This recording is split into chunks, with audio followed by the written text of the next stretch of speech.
আপনার yearly tuition fee ৪ থেকে ৫,০০০ euro দিয়ে ইউরোপে কোনো দেশে পড়ালেখা করতে পারবেন? হ্যাঁ, অবশ্যই পারবেন। সেটি হলো ইউরোপের দেশ লিথুনিয়াতে। আসসালামু আলাইকুম। সবাই কেমন আছেন? আজকে আমি বলবো আমি কেন বেছে নিলাম লিথুনিয়াকে আমার পড়ালেখার জন্য।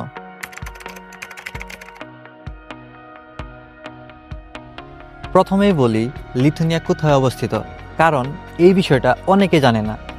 লিথুনিয়া মূলত সীমান্তে শেয়ার করে লাতভিয়া, পোল্যান্ড এবং বেলারুশের সাথে।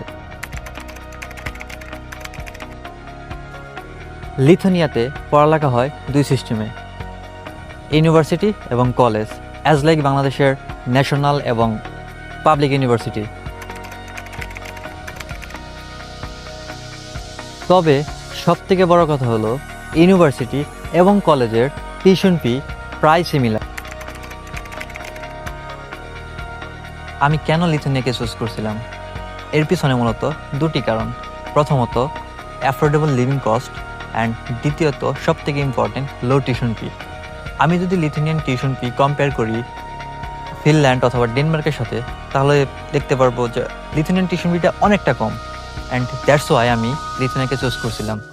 আর একটা কথা বলি, লিথুনিয়াতে আপনি পার্ট টাইম জবও করতে পারবেন। যদি একটু হিসাব নিকাশ করে চলাফেরা করেন, তাহলে নিজের হাত খরচের টাকাটা নিজেই তুলতে পারবেন। আর যদি একটু বেশি হিসাব নিকাশ করে চলাফেরা করেন, তাহলে কিছু টাকা সেভ করে আপনার ফ্যামিলিকেও সাপোর্ট করতে পারবেন। অ্যান্ড এই বিষয়টাই আমার কাছে সব থেকে পজিটিভ দিক মনে হয়েছে। আজকের ভিডিওটা এই পর্যন্তই শেষ। পরবর্তী ভিডিওতে আমি আপনাদেরকে দেখানোর চেষ্টা করব লিথুনিয়ান বেস্ট ইউনিভার্সিটিগুলো এবং সেখানে অ্যাডমিশন নেওয়ার জন্য কি কি রিকোয়ারমেন্ট থাকে। সবাই ভালো থাকবেন। আল্লাহ হাফেজ।